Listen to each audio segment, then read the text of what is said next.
AI, kecerdasan buatan, kayaknya sekarang ada di mana-mana ya. Tapi ada satu tantangan besar yang sering kali nggak kelihatan, yang bikin banyak banget proyek AI itu gagal di dunia nyata. Nah, kali ini kita akan bongkar rahasia di baliknya. Oke, kita mulai langsung dengan angka yang jujur aja, bikin kaget. Menurut survei dari Algoritmia, 55% perusahaan itu belum pernah menerapkan satu pun model machine learning ke dalam produksi. Coba bayangin, itu lebih dari separuh perusahaan yang udah keluar uang buat AI, tapi hasilnya nggak pernah sampai ke dunia nyata. Nah, ini pertanyaan besarnya kan?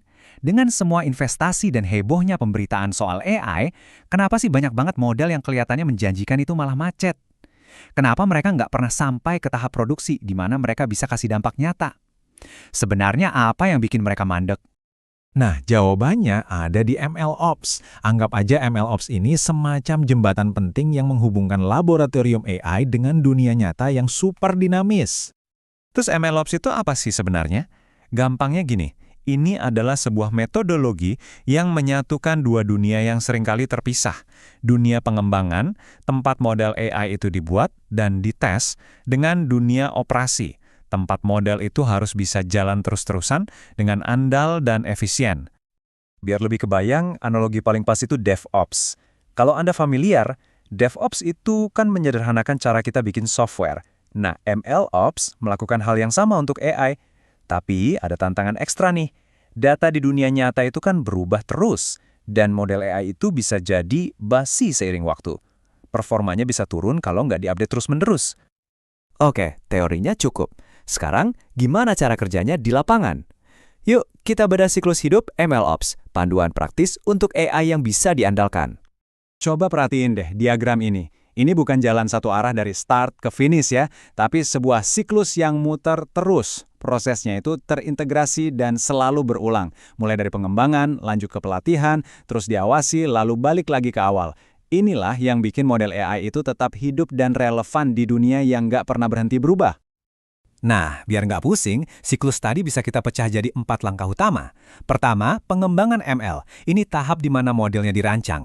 Kedua, pelatihan berkelanjutan, di mana modelnya terus-menerus belajar dari data baru. Ketiga, deployment model, saatnya model dilepas ke dunia nyata.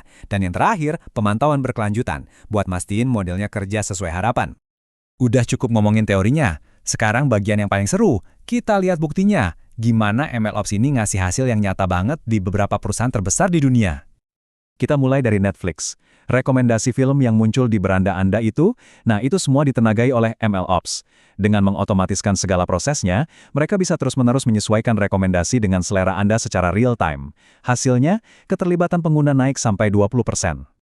Geser ke dunia perbankan. Capital One pakai MLOps untuk sistem deteksi penipuan mereka.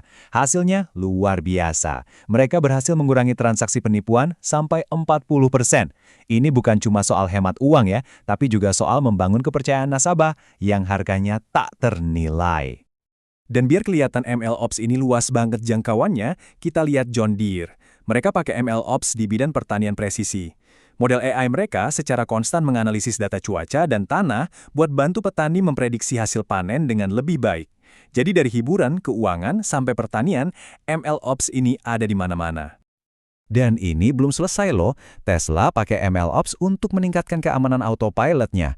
Uber bisa pangkas waktu tunggu penumpang sampai 25%, Pfizer mempercepat penemuan obat, dan Amazon, mereka hemat $1 miliar setahun dari biaya penyimpanan. Jelas banget kan, MLOps ini bukan cuma konsep keren, tapi benar-benar mesin pendorong bisnis yang dahsyat.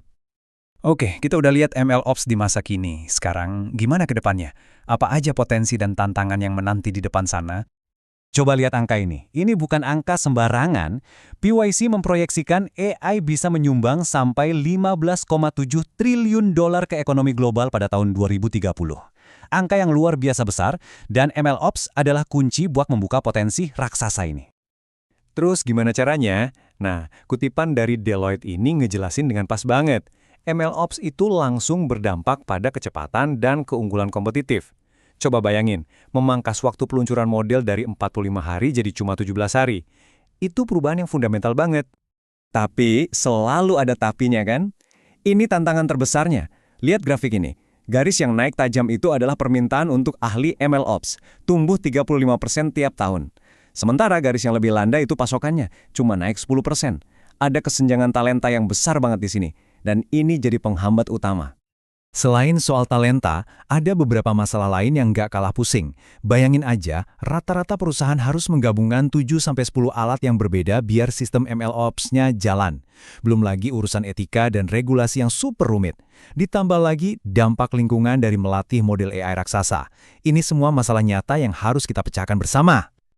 Oke, jadi kita udah lihat bareng-bareng gimana MLOps ini jadi kunci supaya AI bisa benar-benar jalan di dunia nyata. Ini membawa kita ke satu pertanyaan terakhir yang penting buat direnungkan.